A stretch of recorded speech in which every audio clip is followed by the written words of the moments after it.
یاد رکھو کہ اس زمانے میں جب مولا امام حسن مصطفیٰ علیہ السلام کی شہادت ہوئی تھی، امام حسن مصطفیٰ علیہ السلام کی شخصیت ایسے ہی تھی، گویا پورے کل ملت اسلامیہ کے آپ صدر تھے، پوری ملت اسلامیہ میں سب سے بڑی شخصیت، لیکن ان کو زہر پلایا جاتا ہے، شہادت ہوتی ہے، پوری دنیا جانتی ہے کہ زہر کے نتیجے میں شہادت ہوئی، لیکن کس نے زہر دیا؟ جس نے دیا بیوی کا نام تو بتا دیا گیا، لیکن بھیجوایا کس نے اس کو چھپا دیا گیا۔ حالانکہ وہ چیز چھپی نہیں ہے، ان کتابوں میں وہ چیز چھپی ہے۔ انشاءاللہ ابھی ہم حوالے کے ساتھ، کتابوں کے ساتھ ہم آپ کی خدمت میں یہ چیز رکھیں گے، لیکن اس سے قبل آئیے ہم امام حسن مصطفیٰ علیہ السلام کی بارگاہ میں کچھ خراج عقیدت پیش کر لیں۔ امام حسن مصطفیٰ علیہ السلام کی جو آپ سبط پیغمبر ہیں، فرزند رسول صلی اللہ علیہ وآلہ وسلم ہیں، آپ کے بے شمار فضائل و کمالات کتب احادیث میں درج ہیں۔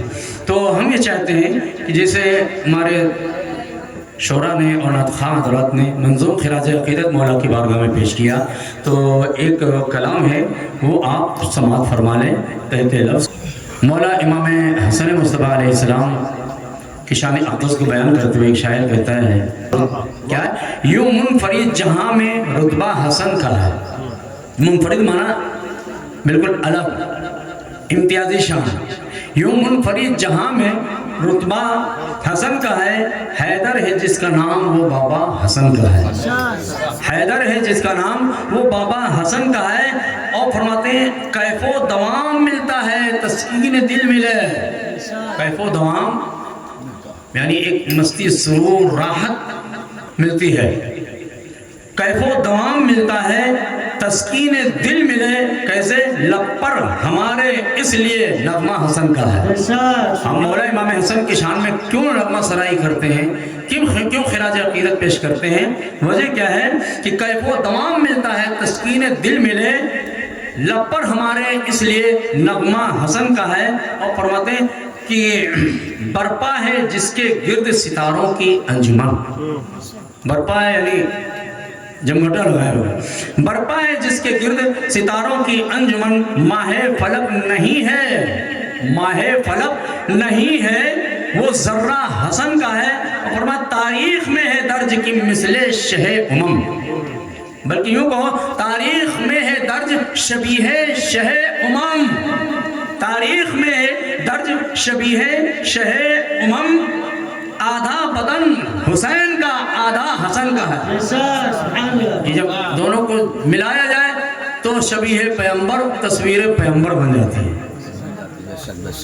حدیث پاک میں ہے کہ امام حسن مصطفیٰ علیہ السلام کمر سے لے کے سر تک آقا علیہ السلام کے بالکل مشابہ تھے۔ امام حسین علیہ السلام کمر سے لے کر پیروں تک بالکل رسول اللہ کے مشابہ اور ان کے ہم شکل تھے۔ یہ سنا ہے نا، بارہ سنا ہوگا، ہم سنائی باتیں سنانا مقصد نہیں ہے، بلکہ اس سے ہمیں جو ایک نصیحت ملتی ہے اس کی طرف توجہ دلانا ہے۔ امام حسن مصطفیٰ علیہ السلام کے بارے میں کیا فرمایا گیا؟ امام حسن مصطفیٰ علیہ السلام بالکل ہم شبیہ پیغمبر ہے، کہاں سے کہاں تک؟ ارے بولیے، کہاں سے کہاں تک؟ کمر سے لے کر سر تک۔ ہاتھ کون حصے میں ہوتا ہے؟ کمر کے نیچے کے اوپر ہوتا ہے نا، لکھا کس سے جاتا ہے؟ آپ ابھی پڑھتے دیکھیں گے، یہ صلح امام حسن، صلح امام حسن کی بڑی رٹ لگائی جاتی ہے کہ اگر وہ حضرت جی ایسے ہی ہوتے تو امام حسن مصطفیٰ صلح کیوں کرتے؟ امام حسن نے اہل سمجھا تو صلح کیا، صلح ہی پر نہیں بلکہ بیعت کراتے ہیں جناب۔ یہ لوگ امام حسن مصطفیٰ علیہ السلام کو اپنے جناب جی کے ہاتھوں پر بیعت کراتے ہیں۔ بھائی آج دیکھیے اس گئے گزرے زمانے میں کیا کوئی ہے، کوئی سید زادہ آئے تو آپ کہیں آؤ ہمارے ہاتھ پہ بیعت کرو؟ جو نقلی سید اگر آ جائے اس کا بھی احترام کرتے ہیں، ہے نہیں یہ؟ لیکن وہاں جنہوں نے اپنی آنکھوں سے دیکھا تھا دوش مصطفیٰ پہ سوار ہوتے ہوئے، جنہوں نے اپنی آنکھوں سے دیکھا تھا پشت نبوت پہ سوار ہوتے ہوئے، جنہوں نے اپنی نگاہوں سے دیکھا تھا رسول اللہ منبر پہ ہے اور حسنین آ جائیں تو رسول اللہ منبر چھوڑ دیتے ہیں، خطبہ چھوڑ دیتے ہیں، عبادت چھوڑ دیتے ہیں، امام حسن کو، امام حسین کو اپنے زانوں پہ بٹھا لیتے ہیں۔ کیا سمجھے؟ یعنی خطبہ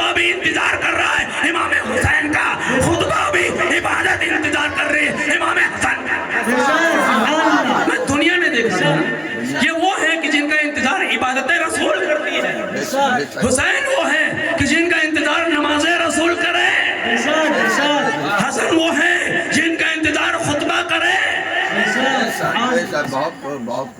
تو رسول اللہ کیا کرے، پہچانوا بھی رہے کہ دیکھو یہ حسین ہے، دیکھو یہ حسن ہے۔ سوال پیدا ہوتا ہے بھائی، صحابہ کرام تو بات بات پہ کہتے تھے یا رسول اللہ فدا کا ابھی و امی، اے رسول اللہ میرے ماں باپ آپ پر قربان، اور سب کیا صبح شام دیکھتے تھے حسنین کریمین، ہے کہ نہیں؟ تو پہچانتے بھی نہیں، تو پھر پہچانوا کیا رہتے رسول اللہ؟ پہچانوا نہیں رہتے، وہی جو تاریخ میں آگے چل کے ہونے والا تھا نا اسی کی طرف اشارہ کر رہے تھے۔ پہچانو یہ حسین ہیں، ان سے ہٹ کر جو بھی کرو گے عبادت نہیں ہے، کیوں ان کے لیے عبادت انتظار کرتی ہے؟ کہیں نہیں لکھا ہے کہ جتنی دیر رسول اللہ لے کے بیٹھے رہے وہ حصہ عبادت کا نہیں ہے، بلکہ حقیقت یہ ہے کہ اب اس حصے کو، اس ٹائم کو اتنی فضیلت مل گئی، اتنی برکت مل گئی کہ اس وقت میں جو بھی دعا کرو قبول ہوگی۔ حسنین کے تعارف کی برکات، جس وقت میں رسول اللہ نے حسنین کریمین کا تعارف کرایا ہے اس ٹائم میں جو دعا کرو وہ دعا قبول ہوگی۔ یہ حقیقت ہے کہ نہیں؟ سنا ہے نا؟ تو کیا سمجھا رہے تھے؟ لیکن بجائے اس کے کہ ان کے ہاتھوں میں بیعت کی جائے، بجائے اس کے کہ ان کو اپنا سید و سردار کہا جائے، جبکہ رسول اللہ خود کہہ چکے ہیں الحسن والحسین سیدہ شباب اہل الجنہ، زبان رسالت کا ہے حسنین جنت کے سردار ہیں۔ اب جو اس سردار کو اپنے ہاتھ پہ بیعت کرائے کوئی جہنمی ہی ہوگا، جنتی نہیں ہو سکتا۔ یہ حدیث رسول کا فیصلہ ہے، ملا جی کا نعرہ نہیں ہے۔ نعرہ تکبیر، نعرہ تکبیر، نعرہ رسالت، نعرہ رسالت، نعرہ حیدری، نعرہ حیدری، فضائل حسنین کریمین، فضائل حسنین کریمین، فضائل حسنین کریمین، نعرہ تکبیر، نعرہ رسالت۔ میں کہہ رہا تھا کہ ہاتھ کہاں ہوتے ہیں؟ کمر سے اوپر کے حصے میں ہے نا، ہاتھوں سے لکھا جاتا ہے، تو کمر سے اوپر جو امام حسن مصطفیٰ کا وجود ہے گویا یہ وجود رسول ہے، بالکل وجود پیغمبر ہے۔ تو عام بھی یہ حسنین کریم امام حسن کے ہاتھ نہیں، یہ دست مصطفیٰ ہیں۔ اب جو ان ہاتھوں سے تحریر لکھی جائے وہ تحریر امام حسن کی نہیں، حقیقت میں رسول اللہ کی ہے، اور جو اس تحریر کی مخالفت کرے امام حسن کی نہیں رسول اللہ کی۔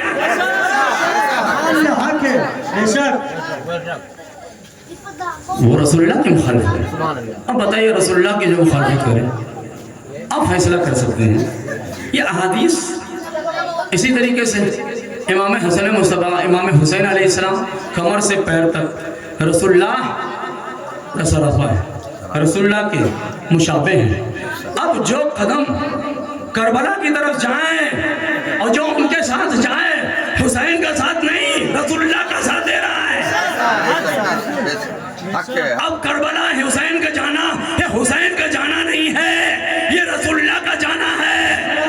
حسین کو مشورہ دینا کہ کربلا مت جاؤ، کوفہ مت جاؤ، یہ حسین کو مشورہ دینا نہیں، یہ رسول اللہ کا بات صحیح ہے کہ نہیں صحیح؟ درود پاک پڑھ لیجیے اللہم صلی سیدنا و مولانا محمد وعلی آل سیدنا و مولانا محمد وبارک وسلم صلاۃ و سلام علیکہ وعلی آلک یا رسول اللہ صلی اللہ علیہ وآلہ وسلم۔ تو عزیزان گرامی شاعر کہتا ہے کہ تاریخ میں ہے درج شبیہ شہ امم، آدھا بدن حسین کا آدھا حسن کا ہے، مالو متاع عز و شرف جاہ و مرتبہ، مالو متاع عز و شرف جاہو مرتبت، جو بھی ہے میرے پاس سب صدقہ حسن کا ہے، جو بھی ہے میرے پاس سب صدقہ حسن کا ہے۔ اور فرماتے ہیں کہ نور خرد ملا ہے شہ کائنات سے، نور خرد ملا ہے شہ کائنات سے، ہر بزم آگہی میں اجالا حسن کا ہے۔ اور فرماتے ہیں قرآن میں ہے جس کی طہارت کا تذکرہ، قرآن میں ہے جس کی طہارت کا تذکرہ کل کائنات میں وہ گھرانہ حسن کا ہے، اور فرماتے ہیں دوش رسول پاک کی رفاعت سے پوچھئے امام حسین کا مرتبہ کیا ہے، امام حسن مصطفیٰ کی بلندیوں کا عالم کیا ہے، کسی اور سے نہیں، دوش مصطفیٰ سے پوچھئے، دوش رسول پاک سے، دوش رسول پاک کی رفاعت سے پوچھئے کتنی بلندیوں پہ ستارہ حسن کا ہے، کتنی بلندیوں پہ ستارہ حسن کا ہے، اور سرکار نے زبان چسائی ہے بار بار۔ بے شک یہ وہ نفوس قدسیاں ہیں کہ جن کی پرورش لعاب نبوت سے ہوئی ہے، سرکار نے چسائی ہے، سرکار نے زبان چسائی ہے بار بار، یوں ہے مثال شہد، یوں بے مثال شہد سال لہجہ حسن کا ہے۔ امام حسن کے لہجے میں جو اتنی لطافت ہے، اتنی شیرینی ہے، اتنی مٹھاس ہے، اتنی محبت ہے، یہ نتیجہ کس کا ہے؟ لعاب نبوت کا ہے۔ اور آگے فرماتے ہیں کہ شمشیر کے بغیر بھی جیتوں گا معرکہ، شمشیر کے بغیر بھی جیتوں گا معرکہ، روشن میری نگاہ میں اسوہ حسن کا ہے، اے نور ہے وہ فہم و فراست کا تازہ پھول، اے نور ہے وہ فہم و فراست کا تازہ پھول، ہر ایک زباں پہ نام مہکتا حسن کا، ہر ایک زبان پہ نام مہکتا حسن کا ہے۔ درود پاک پڑھیے، اللہم صلی علی سیدنا و مولانا محمد وعلی آل سیدنا و مولانا محمد مبارک وسلم، صلاۃ و سلام علیکہ وعلی آلک یا رسول اللہ صلی اللہ علیہ وآلہ وسلم۔ تو عزیزانی گرامی، آج امام حسن مصطفیٰ علیہ السلام کی صلح کو لے کر کے بہت غلط افواہیں پھیلائی جاتی ہیں اور کنفیوژن پھیلایا جاتا ہے، لوگوں کو کنفیوز کیا جاتا ہے کہ اگر وہ ایسے ہی تھے جیسے یہ رافضی کہتے ہیں، اگر وہ ایسے ہمارے حضرت جی ایسے ہی تھے جیسے رافضی کہتے ہیں، تو کیسے ہو سکتا ہے فرزند رسول ان سے صلح کر لے؟ یہ کیسے ہو سکتا ہے فرزند رسول انہیں اتنی بڑی حکومت حوالے کر دے؟ یہ کنفیوز کیا جاتا ہے آپ کو، اس کی حیثیت کنفیوژن سے زیادہ اور کچھ بھی نہیں ہے۔ اس لیے کہ انشاءاللہ ابھی اصل حقائق ہم آپ کی خدمت میں رکھتے ہیں کہ مولا امام حسن مصطفیٰ علیہ السلام نے اہل سمجھ کے حوالے کیا تھا یا کاٹ کھانے والا سمجھ کے حوالے کیا تھا؟ حدیث رسول کیا کہتی ہے، سمجھے؟ تو آئیے اس سے اچھا، اور یہ بھی کہا جاتا ہے کہ یہ دیکھیے امام حسن مصطفیٰ علیہ السلام نے صلح کر لیا، اور نعوذ باللہ امام حسین علیہ السلام کہ ذات اقدس کو نشانہ بناتے ہوئے یہ نواسب کہتے ہیں کہ بڑے بھائی نے صلح کر لیا، اور انہوں نے جنگ کیوں کر لیا؟ اس سے پتہ چلتا ہے کہ بڑی محبت ہے جس سے امام حسین نے جنگ کیا تھا ان سے، جبھی تو جب بڑے بھائی نے صلح کر لیا تو چھوٹے بھائی نے جنگ کیوں کیا؟ اس طریقے سے لوگوں کو کنفیوز کیا جاتا ہے۔ تو یہ لیکن یاد رکھیے، الحمدللہ ہمارا رشتہ باب مدینۃ العلم سے ہے، علم ہم مولائیوں کی میراث ہے، علم ہماری میراث ہے۔ آئیے دیکھیں قرآن کی طرف ہم چلتے ہیں۔ اے قرآن تو مجھے بتا کہ آخر وجہ کیا ہے؟ شخصیت ایک سی ہے۔ آپ دیکھیے، چاہے مولا امام حسن ہو، چاہے مولا امام حسین ہو، چاہے مولا علی ہو، چاہے آقا علیہ السلام ہو، چاہے 12 امام ہو، یہ سب کے سب ایک نوعیت کے ہیں سوائے نبوت۔ رسول اللہ کے بعد چونکہ نبوت نہیں ہے، بقیہ علم میں، فضائل میں، کمالات میں، شرافت میں، کرامت میں، اعزاز میں یہ بالکل ایک جیسے ہیں۔ اس لیے میرے آقا علیہ السلام کا فرمان ہے کہ اولنا محمد، اوسطنا محمد، آخرنا محمد، کلنا محمد۔ ہمارا اول بھی محمد ہے، ہمارا بیچ والا بھی محمد ہے، ہمارا آخری بھی محمد ہے، ہم سب کے سب محمد ہیں فضائل و کمالات میں، سب ایک درجے کے ہیں۔ بس ایسے آپ سمجھو، ہیرا کبھی دیکھا نا، ہیرا پتھر ہوتا ہے نا، ہیرا کو دیکھیے تو کبھی آپ کو ہیرا مدور بالکل گول نہیں ملے گا، بلکہ اس میں کچھ نہ کچھ پہلو ہوتے ہیں۔ کیا ہوتے ہیں؟ پہلو ہوتے ہیں۔ بس یوں سمجھ لو کہ دست قدرت نے حقیقت محمدیہ نام کا ایک ہیرا تراشا، دست خداوندی نے حقیقت محمدیہ نام کا ایک ہیرا تراشا، اور اس نوعیت سے تراشا کہ اس نوعیت سے تراشا کہ اس میں 14 پہلو پیدا ہوتے ہیں۔ اب یہ 14 کے 14 علم میں، کرامت میں، شرافت میں، فضل میں، اعزاز میں، بزرگی میں، یہ ایک جیسے ہیں۔ کیا ایک جیسے. تو آئیے قرآن کی طرف ہم چلتے ہیں. تو قرآن میں ہمیں حضرت موسیٰ علیہ السلام کا واقعہ ملتا ہے.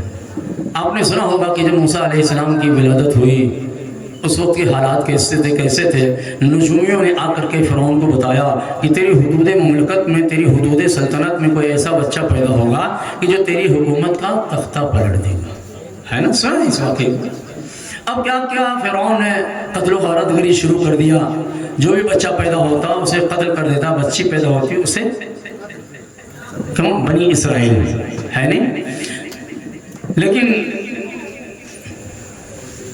کہتے ہیں کہ فانوس بن کے جس کی حفاظت خدا کرے وہ شمع کیا بجھے جسے روشن خدا کرے. اور کفر کیا ہے؟ نور خدا ہے کفر کی حرکت پہ خندہ زن، پھونکوں سے چراغ بجھایا نہ جائے. آل پاک مصطفیٰ نور خدا بندی ہے، اموی پھونکوں سے نور خدا بجھ نہیں سکتا ہے. اس لیے خدا نے وعدہ کیا ہے یریدون ان یطفئوا نور اللہ بافواہہم ویابی اللہ الا ان یتم نورہ. یہ لوگ چاہتے ہیں، کافر چاہتے ہیں نور خدا کو بجھا دیں، لیکن خدا یہی چاہتا ہے اپنے نور کو مکمل ہوگا. دنیا سے ظلم کا خاتمہ ہوگا جب ہمارا بارہما ہے. یہ دنیا کو عدل و انصاف ملے گا.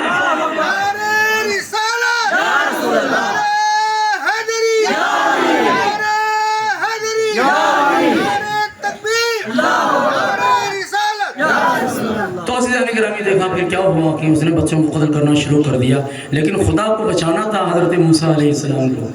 تو اعجاز یہ ہوا کہ جب آپ اپنے شکم مادر میں آئے پوری مدت حمل گزر گئی لیکن کوئی آثار ظاہر نہیں. اس لیے کہ فرعون نے ہر گھر پہ ڈیوٹی لگا دیا تھا کہ جہاں کوئی بچہ عورت کو دیکھو حاملہ اس کا حمل ساکت کرو. ہر گھر میں فرعون کی کیا ہے کارندے تھے، دایا لگی ہوئی تھی. تو پوری مدت حمل گزر گئی، کہیں ذرا بھی پتہ نہیں چلا. بہرحال موسیٰ علیہ السلام پیدا ہو جاتے ہیں. اب جیسے پیدا ہوئے جو جاسوس لگے تھے بتا دیا کہ بچہ پیدا ہو چکا ہے. نجومیوں نے بتا دیا کہ جس بچے سے تیری حکومت کو خطرہ ہو پیدا ہو گیا. اب اس نے وہ شکنجہ ٹائٹ کر دیا، فوراً بھیجا. کارندے آ گئے موسیٰ علیہ السلام کے گھر گھوڑوں پہ سوار ہو کے موسیٰ علیہ السلام کو لینے کے لیے. اور جب دیکھا موسیٰ علیہ السلام کی ماں نے کہ حکومت کے کارندے آ رہے ہیں، اب گھبرا گئی. اب ایسے عالم میں کیا کچھ سمجھ میں نہیں آتا ہے. لہذا بچے کو آپ کی بہن نے لیا اور اس وقت کچھ سمجھ میں نہیں آیا کیا کیا. گھر میں تنور جل رہا تھا، تنور جل رہا تھا اور نہ دیکھا تھا اسی میں موسیٰ علیہ السلام کو چھوڑ دیا اور اس پر ڈھکنا بند کر دیا. وہ عقل نہیں کام کرتی ہے ایسے موقع پر. لیکن یہ ہم کہتے ہیں یہ کیا نام ہے نبی سازی ہے. ہم یہ نہیں کہ عقل نہیں کام کیا بلکہ خدا کی طرف سے حفاظت کا ایک طریقہ تھا. اب جب آیا کارندے سب جگہ تلاش کیا. اب تنور میں کون تلاش کرے، تنور جل رہا اس کی طرف نہیں تو وہ جدے چلے گئے ہیں، کوئی بچہ نہیں ہے. پھر خدا کی طرف سے حکم ہوا انقذ فیہ فی التابوت والقی فیہ فی الیم، انہیں تابوت میں بند کر دو اور انہیں دریا میں ڈال دو. چنانچہ تابوت صندوق میں بند کر کے موسیٰ علیہ السلام کو دریا میں ڈال دیا گیا. اس نہر میں ڈالا گیا جو نہر فرعون کے دربار سے ہوتی ہوئی گزرتی تھی. وہ ہر روزانہ شام کے وقت ساحل نہر پہ جا کر کے بیٹھتا تھا اور نہر کے خوبصورت منظر سے لطف اندوز ہوا کرتا تھا. اس دن بھی بیٹھا تھا، دیکھتا کیا کہ ایک صندوق بہتا ہوا آ رہا ہے. فوراً اپنے کارندوں کو بلایا کہ اسے نکالو. آخر یہ صندوق صحیح سلامت صندوق کیوں آ رہا ہے. نکالا گیا، کھولا گیا، دیکھا اس میں چاند جیسا بچہ ہے. اور فرعون نے کہا کچھ نہیں، یہی وہ بچہ ہے جس کے بارے میں نجومیوں نے پیش گوئی کیا ہے نہیں. لہذا کہا اس کو قتل کرو. اس وقت جناب آسیہ بھی پہلو میں تھی اور جب انہوں نے دیکھا ایسا حسین و جمیل چہرہ تھا کہ اس چہرے نے جناب آسیہ کا دل موہ لیا. اور انہوں نے کہا کہ تو بھی یہ عجیب، تیرے ذہن میں وہی سب باتیں بھری ہوئی ہیں. ارے نجومیوں نے یہ بتایا کہ تیری حدود سلطنت میں ایسا بچہ پیدا ہوگا جو تیری سلطنت کے زوال کا سبب بنے گا. ارے دیکھ یہ نہر، یہ دریا کہاں سے بہتا ہوا آ رہا ہے. تیری حدود سلطنت بہت دور سے آ رہا بہتا ہوا، پتہ نہیں کس کا بچہ ہو، تیرے ذہن میں بس وہی بھرا رہتا ہے. ارے دیکھ کتنا ہونہار بچہ ہے، کتنا خوبصورت بچہ ہے، تیرے کوئی اولاد نہیں ہے، اسے پال لے، تیرا وارث ہو جائے. فرعون نے کہا بات تو صحیح کہیں. چنانچہ کوئی اس پہ آمادہ ہو گیا، لیکن کہا نہیں ایسے نہیں، ہم ٹیسٹ لیں گے. ہم گئے ٹیسٹ لے کے کہ اس لیے فرعون نے کہا کہ جس بچے کے پیدا ہونے کے بارے میں بتایا ہے وہ کوئی بچہ عام بچہ نہیں ہوگا، لہذا ٹیسٹ کیا لیں گے کہ اگر عام بچہ ہوگا، عام بچہ ہے یا خاص بچہ ہے، ہم اس کا ٹیسٹ، اس کا امتحان لیں گے۔ کیا کہا؟ 2 تشت لائے گئے، ایک تشت میں یاقوت و جواہر کو بھر کے لایا گیا جو نہایت ہی خوبصورت اور سرخ ہوتے ہیں، دوسرے تشت میں آگ بھر کے لائی گئی۔ اب کتنے ہی جواہرات اور یہ لال جو ہے اور کتنے ہی چمک دمک والے ہوں، لیکن آگ کے سامنے تو بہرحال آگ میں شعلہ اڑتا ہے۔ کہا اگر عام بچہ ہوگا تو آگ کی طرف دوڑے گا، اور اگر خاص بچہ ہوگا تو آگ کی طرف نہیں جائے گا، لال و جواہر کی طرف جائے گا۔ لائے گئے 2 تشت، موسیٰ علیہ السلام کو چھوڑا گیا تو روایتوں میں آیا ہے کہ آپ جا تو رہے تھے لال جواہر والے تشت کی طرف، لیکن جبریل امین حاضر ہوئے اور آپ نے جا کر آپ کا ہاتھ پکڑ کے آگ پہ رکھ دیا، آگ پہ رکھا، ہاتھ جل گیا۔ کہتے ہیں بچوں کی عادت ہوتی ہے کہ جیسے ہاتھ کہیں پڑتا ہے اور تکلیف ہوتی ہے فوراً منہ میں رکھ لیتے ہیں۔ اب اس میں ایک آگ کا انگارہ آ گیا، منہ میں رکھا تو زبان بھی جل گئی۔ اب زبان جل گئی تو زبان میں لکنت پیدا ہو گئی۔ اسی لیے جب موسیٰ علیہ السلام کو حکم ہوا کہ فرعون کے مقابلے میں جاؤ، اسے دعوت توحید پیش کرو، تو آپ نے دعا کیا تھا رب اشرح لی صدری ویسر لی امری واحلل عقدۃ من لسانی، اے میرے پروردگار عالم میری زبان کی گرہ کو کھول دے۔ آگ کی وجہ سے جو لکنت پیدا ہو گئی تھی اس کے بارے میں جناب موسیٰ نے دعا کیا تھا۔ بہرحال واقعہ یوں عرض کر رہا ہے، آپ نے دیکھا کہ یہاں پر آگ کے تشت میں جبریل نے ہاتھ ڈالا، ہاتھ جل گیا۔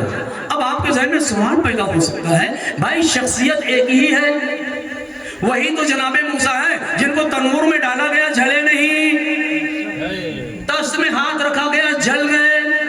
آگ ایک ہے، شخصیت ایک ہے، نتیجہ 2 کیوں؟ اثر الگ الگ کیوں ہے؟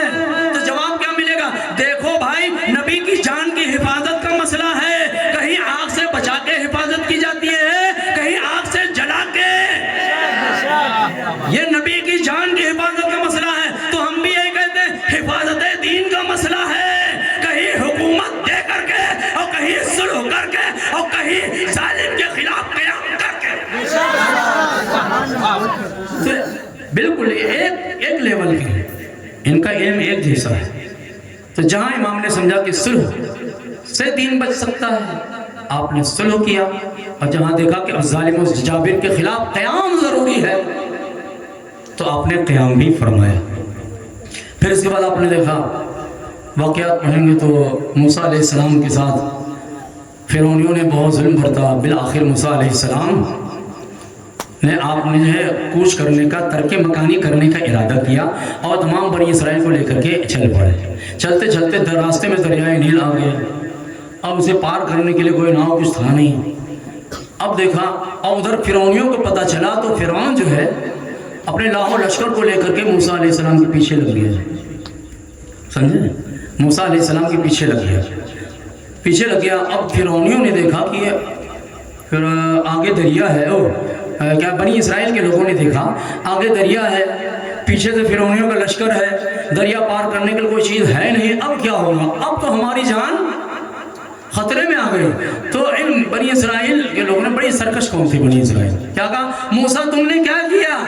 ارے ابھی کم از کم فرعونیوں کے ظلم کو برداشت کر رہے تھے، لیکن جی تو رہے تھے، آپ نے ایسے موڑ پہ لا کے کھڑا کر دیا، اب تو زندگی کی امید بھی نہ رہی، زندگی کا چراغ گل ہونے کے قریب پہنچ چکا، فرعون سر پہ آ گیا، کیا کریں؟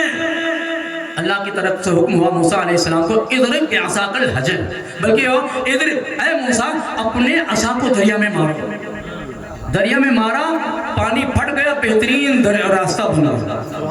لیکن بنی اسرائیل میں 12 گروہ تھا اور بڑی کٹ حجت قوم تھی، جلدی نبی کی بات کو مانتی نہیں تھی اور ان پہ بحث و مباحثہ پہ آمادہ ہو جاتی تھی۔ جیسے آل پاک مصطفیٰ علیہ السلام سے بھی یہ ہوا کہ بجائے ان سے علم لینے کے انہیں سکھانے کی لوگ کوشش کرتے تھے۔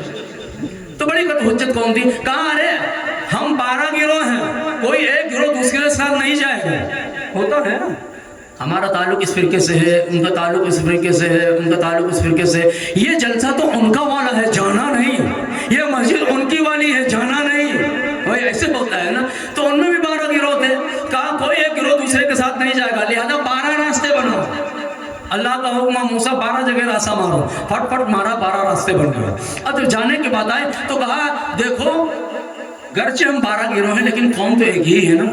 پانی میں ہم کودیں گے ہمیں ڈر لگ رہا ہے کہیں ڈبو نہ لیں. لہذا یہ پانی کی دیواریں کھڑی ہوئی ہیں, جب ہم گزریں گے تو ایک دوسرے کو ہم دیکھ نہیں پائیں گے. لہذا موسیٰ اس میں روشن دان بناؤ تاکہ دیکھتے ہوئے گزریں. یہ سب بڑا ہے نا.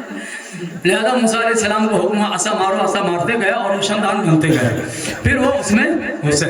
پھر کیا ہوا, موسیٰ علیہ السلام دریا میں اترے اور پار چلے گئے. ادھر کیا ہے بنی اسرائیل کے لوگ پار ہو رہے تھے, ادھر کیا ہے فرعون اور اس کے لشکری دریا میں اتر رہے تھے. ادھر موسیٰ علیہ السلام کو نجات ملی اور بنی اسرائیل کو, اور ادھر جیسے کیا ہے فرعون اور اس کے لشکری اترے فوراً دریا کا پانی آپس میں مل گیا, اسی میں سب ہلاک ہو گئے. کیا سمجھا آپ نے؟ یعنی جب تک فرعون خدا کا دشمن تھا, خدا ڈھیل دیے ہوئے تھا, اپنی عبادت کراتا تھا لیکن اللہ نے اسے غرق نہیں کیا. اپنے رب ہونے کا دعویٰ کرتا تھا لیکن خدا نے اسے غرق نہیں کیا. کیا سمجھا؟ یعنی خدا اپنے بارے میں تو برداشت کر سکتا ہے, لیکن جب اللہ اپنے محبوب کے بارے میں اور ان کے پیچھے کوئی آ جائے اور ان کی جان کے خلاف قیام کر لے, خدا پانی میں غرق کر دے گا. یاد رکھو, ہم خدا کے نافرمان ہیں, ہم یقین ہم اس کا اعتراف کرتے ہیں, ہم اس کے معترف ہیں, ہم بڑے گنہگار ہیں, ہم بڑے خاطی ہیں, ہم بڑے پاپی ہیں, لیکن دامن ہمارے ہاتھوں میں آل پاک مصطفیٰ کا ہے. اللہ ان اچھوں کے صدقے میں انشاءاللہ معاف کرے گا. اپنی طرف سے نہیں کہہ رہے. دیکھیے ابھی آپ نے دیکھا کہ بنی اسرائیل کتنی سرکش قوم تھی, کتنی کٹ حجت تھی. بات بات میں بحث کرنا, وہ بھی کس سے؟ موسیٰ علیہ السلام ہے نہیں. اتنی سرکش قوم, کٹ حجت قوم, لیکن پار لگ گئے. کیوں؟ اس کے ہاتھ میں ایک معصوم کا دامن تھا. وہ ایک معصوم اللہ کے نبی کے ساتھ میں تھی. اب دیکھیے بنی اسرائیل میں 12 قبیلے تھے, 12 کے 12 قبیلے باوجود کی نافرمانی کے, اپنی سرکشی کے, ایک معصوم کے دامن سے لگ گئے. سب کو نجات مل گئی. لہذا مولائیوں گھبرانا نہیں, ہم ایک قوم ہیں لیکن ہمارے ہاتھوں میں 12 معصوموں کا دامن ہے. ہم لاکھ گنہگار صحیح, ہم لاکھ خاطی صحیح, ہم لاکھ پاپی صحیح, انشاءاللہ ان معصومے کے صدقے میں نجات ہمارا مقدر بنا. نعرے تکبیر, نعرے تکبیر, نعرے رسالت, نعرے رسالت, نعرے حیدری, نعرے حیدری, نعرے تکبیر, نعرے رسالت. میں نے کہا کہ یہ سب کے سب ایک حقیقت, ان کی سب کی حقیقت ایک ہے. بس ایسے سمجھ لو ایک ہیرا جس کے مختلف پہلو ہیں, سمجھے؟ اور کیا فرمایا اللہ کے رسول نے؟ ہم سب کے سب محمد رسول اللہ کو علم کیا کوئی دنیا والوں نے سکھایا ہے؟ اللہ فرما رہا ہے الرحمن علم القرآن, رحمان نے اپنے محبوب کو قرآن سکھایا ہے. تو جب یہ 12 کے 12 ایک جیسے ہیں علم میں, فضیلت میں, بزرگی میں, تو ان کو بھی دنیا والوں نے علم نہیں سکھایا ہے. ان سب کو علم اللہ اور اس کے رسول کی بارگاہ سے ملا ہے, سمجھے؟ حقیقت یہ ہے دنیا, اہل دنیا کے جو صاحبان علم ہیں اور آل پاک مصطفیٰ, ان میں فرق کیا ہے کہ دنیا داروں میں علم باہر سے اندر آتا ہے.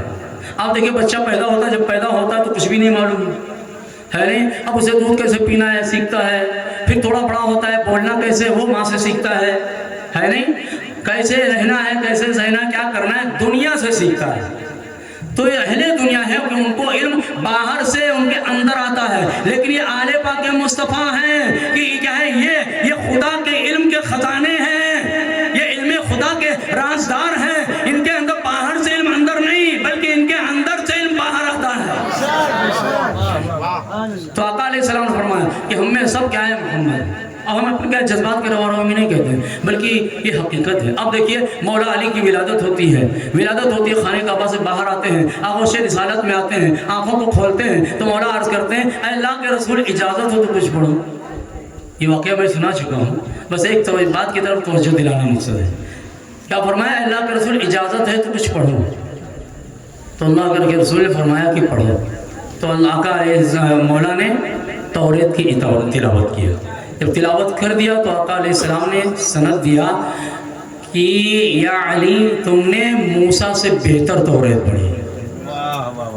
کہا اجازت تو کچھ اور پڑھو, کہا زبور, پھر کہا پڑھو. آپ نے زبور کی تلاوت کیا.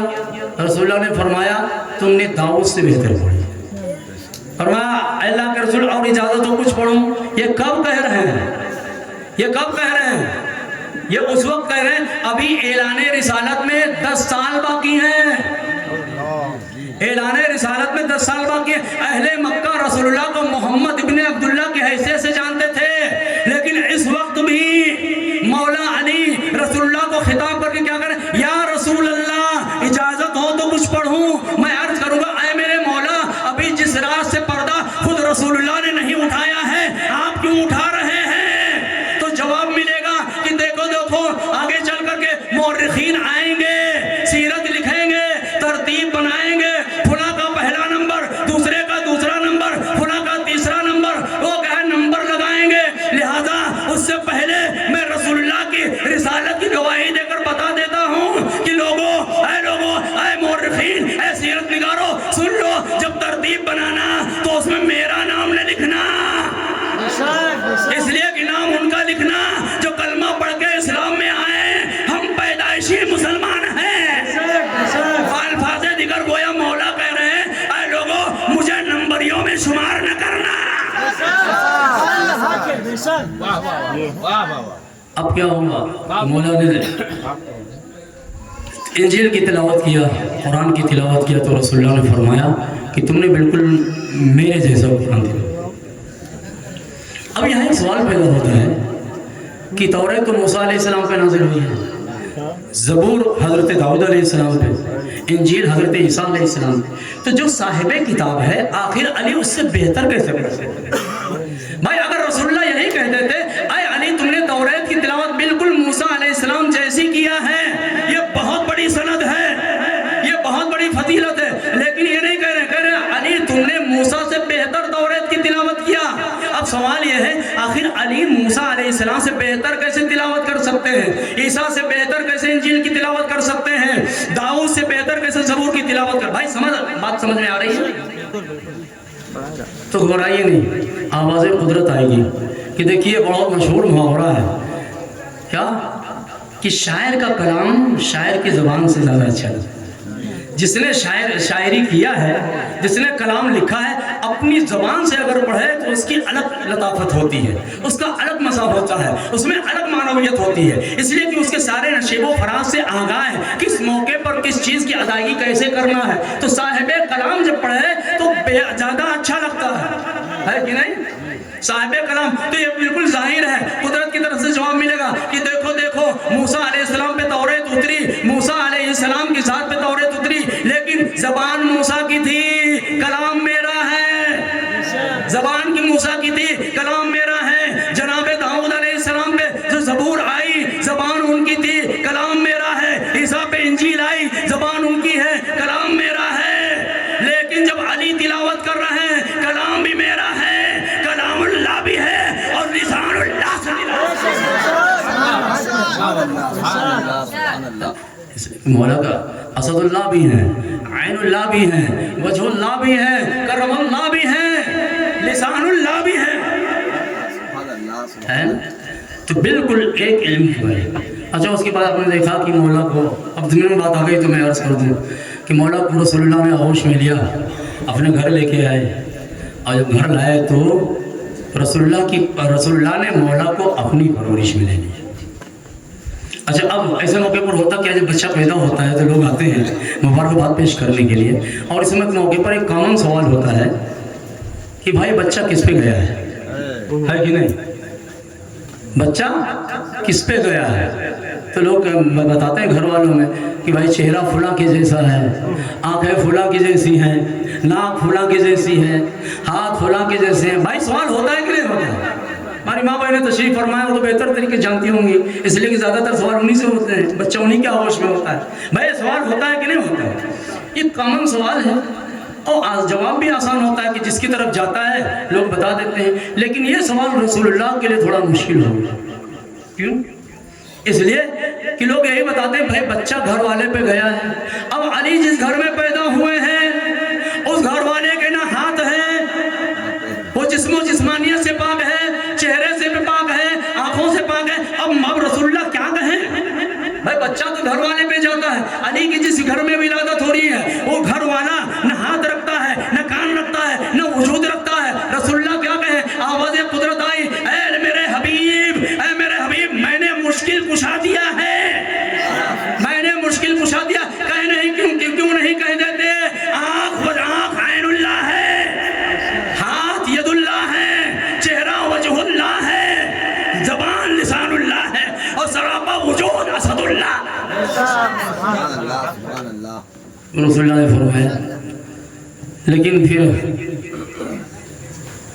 یہاں پر ایک اور سوال مشکل پیش آ گئی۔ کیا؟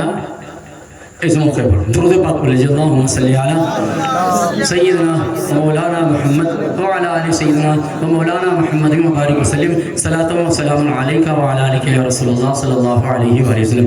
آپ نے اس سے پہلے بھی میں نے عرض کیا ہے کہ مولا کی ذات کو رسول اللہ نے خدا کی بارگاہ میں دعا کر کے لیا ہے، دعائیں مانگ کے لیا۔ اللہ نے کہا محبوب سب کچھ بغیر مانگے دیا ہے، لیکن سلطان نصیر لینا ہے تو مجھ سے دعا کرو۔ تو رسول اللہ نے دعائیں کر کے لیا تھا۔ اب دیکھا جس کو میں نے دعا مانگ کر کے اللہ کی بارگاہ سے لیا ہے، اس کے گھر سے لیا ہے، میرا تو رہا ہی نہیں۔ چہرہ اللہ کا ہو گیا، ہاتھ کیا ہے اللہ کے ہو گئے، ہاتھ ید اللہ ہے، زبان لسان اللہ ہے، آنکھیں اللہ کی ہو گئی، سراپا وجود اسد اللہ ہے، سب تو اللہ کا ہو گیا۔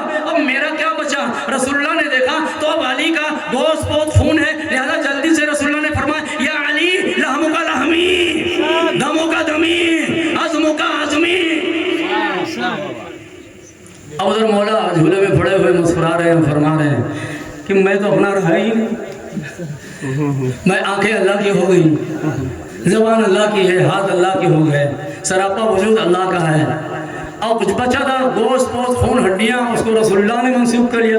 اب میں اپنا رہا ہی نہیں۔ گویا مسکرا بھی رہے ہیں اور ہمیں کچھ بتا بھی رہے ہیں۔ کیا بتا رہے ہیں؟ اب چونکہ میں اپنا رہا ہی نہیں، آدھا اللہ کا ہو گیا، آدھا رسول اللہ کا، لہذا اب جو مجھ سے محبت کرے گا اس کی محبت مجھ سے نہیں ہوگی، آدھی خدا سے ہوگی، آدھی رسول اللہ سے ہوگی۔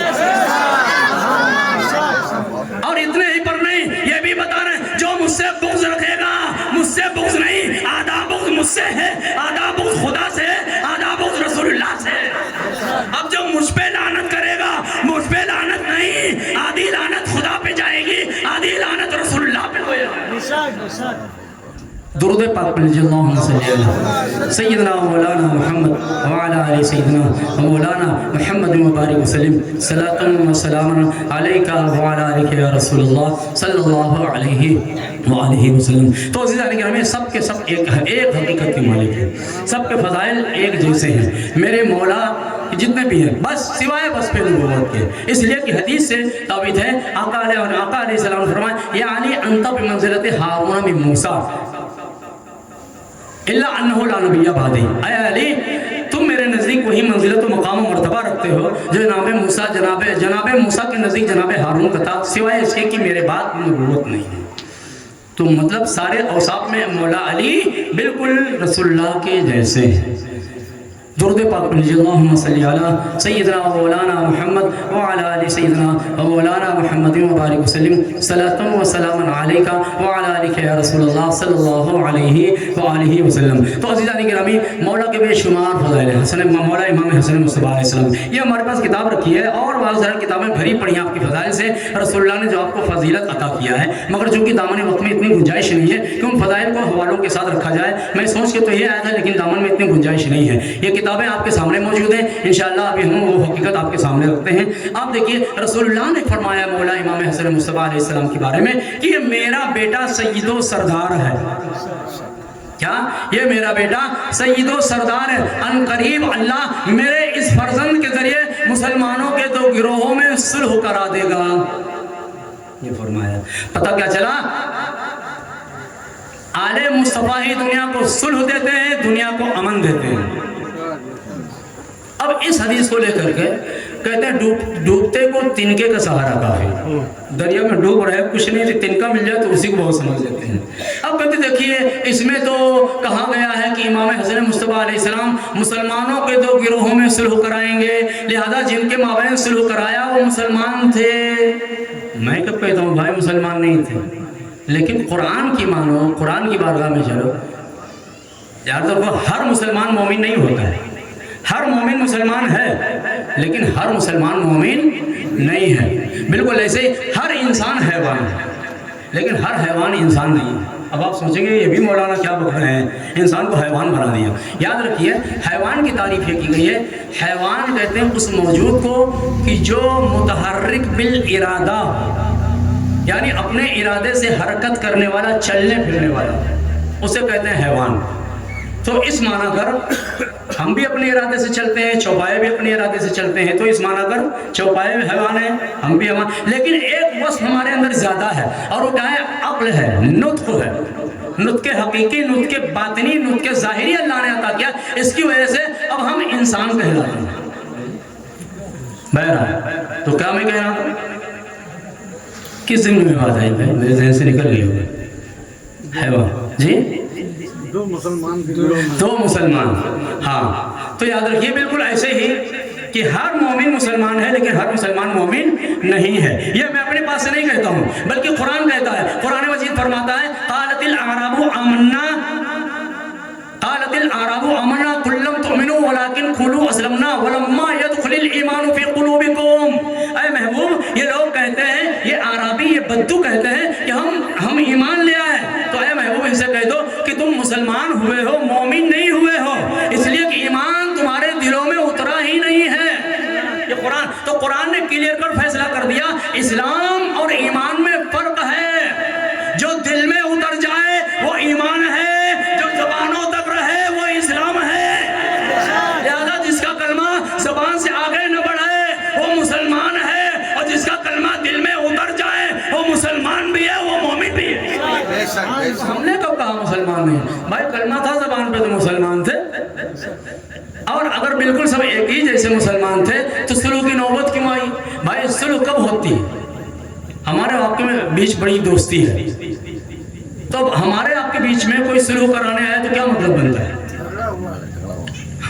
ارے بھائی ہمارے آپ کے بیچ میں دوستی ہے تو صلح کیا کراؤ گے؟ ہم پہلے ہی شیر و شکر ہیں۔ صلح کرانا اس بات کی دلیل ہے کہ اختلاف تھا، نزاع تھا، جھگڑا تھا، کوئی تھا جو سبط پیغمبر سے، کوئی تھا جس کو رسول اللہ نے سید و سردار کہا، اس سید و سردار سے جھگڑا کیا تھا۔ حقیقت ہے نا؟ تو آقا علیہ السلام فرمایا میرا بیٹا صلح کرائے گا۔ تو دیکھیے روایتوں میں آئے گا کہ ہاں ہے، بہت ساری روایتوں میں کہ جب امام حسن مصطفیٰ علیہ السلام نے سامنے والے کو حکومت عطا کر دیا اور ان کے سب سیاہ و سفید کا مالک بنا دیا، تو آپ کے ماننے والوں کا دل دکھا، جو امام حسن مصطفیٰ علیہ السلام کے دل سے وفادار تھے، اور انہوں نے آ کر کے مولا امام حسن مصطفیٰ علیہ السلام سے کہا یا مسودہ وجوہ المؤمنین، اے مومنوں کے چہروں کو کالے کر دینے والے۔ ظاہر سی بات ہے جو امام سمجھ رہا ہے ہر کوئی تو نہیں سمجھ سکتا، ان کو لگا کہ صلح نہیں ہونی چاہیے، تو امام حسن مصطفیٰ علیہ السلام انہیں ڈانٹا نہیں، بڑی محبت، بڑی شفقت، پیار سے بتایا کہ دیکھیے میں نے جو بھی کیا ہے، ہمارے ساتھ تو ایک بڑا لشکر تھا، آپ لوگ ہمارے قدموں میں جان نثار کرنے کے لیے تیار تھے، لیکن ہم دیکھ رہے تھے سامنے والا جب تک دنیا نہیں مل جائے گی، پوری انسانیت کو خون بہہ جائے، وہ باز نہیں آئے گا۔ لہذا میرے نزدیک تمہارا خون زیادہ اہم ہے، میں نہیں چاہتا کہ مجھ سے محبت کرنے والوں کو خون رائے گا جائے، ہم نے تمہارے خون کی حفاظت کے واسطے ایسا کیا ہے، میں نہیں چاہتا کہ میں ہاتھ پیر کو چمواتا رہوں اور تمہیں قتل کراتا رہوں، نہیں، میں اپنا چھوڑ دوں گا لیکن اپنے ماننے والوں کی جان کی حفاظت کروں گا۔ ان کو بات سمجھ میں آ گئی، کہیں نہیں ہو کہ مولا امام حسن مصطفیٰ علیہ السلام نے ان کو ڈانٹا ہو کہ دیکھو میرا کیا مقام ہے، میں کیا ہوں، میرے بارے میں رسول اللہ نے کیا کہا، میں تمہارا چہرہ کیسے سیاہ، نہیں، شفقت سے، پیار سے، محبت سے سمجھایا۔ تو پھر جب صلح کا ارادہ ہوا تو امام حسن مصطفیٰ علیہ السلام کے پاس فریق مخالف نے سادہ کاغذ بھیجا اور کیا کہا، لے جاؤ کاغذ اور کہہ دو کہ اس پر جو بھی شرط لکھنا چاہتے ہیں، اپنے من کی جو بھی شرط لکھنا چاہتے ہیں لکھ دیں، ہم ماننے کے لیے تیار ہیں۔ یہ بتائیے، آپ یہ بتائیے، اتنا نیچے اتر کے صلح کون کرتا ہے؟ جو کمزور ہوتا ہے کہ جو طاقتور ہوتا ہے؟ جی میں کمزور، میں جو بھی شرط پارٹی میں ہم مانیں گے، جو بھی کو ہم صلح کرنا چاہتے ہیں، تو سادہ کاغذ بھیجا، سادہ کاغذ بھیجا، جو بھی شرط یہاں پہ لکھنا چاہتے ہو۔ میرے عزیز بھائیو، تاریخ میں جائیں گے تو کہیں آپ کو ملے گا رسول اللہ نے کہا تھا کاغذ قلم لاؤ، کچھ لکھوا دوں جس کے بعد گمراہ نہیں ہوں گے۔ تو امام حسن مصطفیٰ علیہ السلام دکھانا چاہتے تھے، اے لوگوں، کچھ لوگ تھے جنہوں نے میرے نانا کو کاغذ نہیں دیا تھا، آج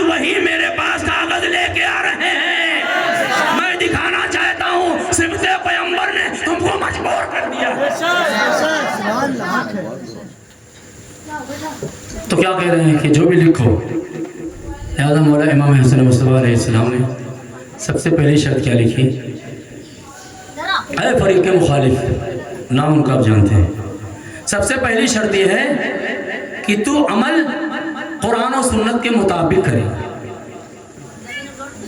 قرآن و سنت کے مطابق کرے گا۔ اب رہی یہ بات، کیا امام حسن مصطفیٰ علیہ السلام کو علم نہیں تھا؟ جب یہ معلوم ہی تھا کہ بعد میں اس کی خلاف ورزی ہوگی تو پھر لکھوانے سے فائدہ ہی کیا تھا؟ ہم پہ اعتراض ہوتا ہے، تم لوگ کہتے ہو ہمارے فلاں بزرگ کو بھی علم غیب ہے، امام حسن مصطفیٰ کو اتنا بڑا درجہ دیتے ہو، انہوں بھی تو علم غیب رہا ہوگا۔ تو جب ان کو معلوم تھا کہ ہم فریق مخالف ہماری شرطوں کی پابندی نہیں کرے گا تو پھر سلوک کیا کیوں؟ یہ اعتراض کیا جاتا ہے، اور واقعی بظاہر اعتراض معقول لگتا بھی ہے۔ تو ہم جواب دیں گے میرے امام کو سب کچھ معلوم تھا، سب کچھ معلوم تھا، ایک شرط پہ بھی عمل نہیں ہوگا، شرط کی خلاف ورزی کی جائیں گی، معاہدوں کو توڑا جائے گا، پھر امام حسن مصطفیٰ علیہ السلام نے ایسا کیوں کیا، شرط کیوں رکھی؟ تو جواب ملے گا امام حسن مصطفیٰ علیہ السلام فریق مخالف کو اقراری مجرم ثابت کرنا چاہتے تھے کہ شرط لکھا، اس نے قبول بھی کیا، ہاں میں اس پہ عمل کروں گا، اس کا مطلب یہ ہے کہ اب تک عمل نہیں کرتا تھا۔ تو شرط لکھانا مقصد نہیں تھا، دنیا پہ اس کو واضح کرنا تھا فریق مخالف نہ قرآن کو مانتا ہے نہ سنت رسول۔ درود پاک پڑھ لیجیے۔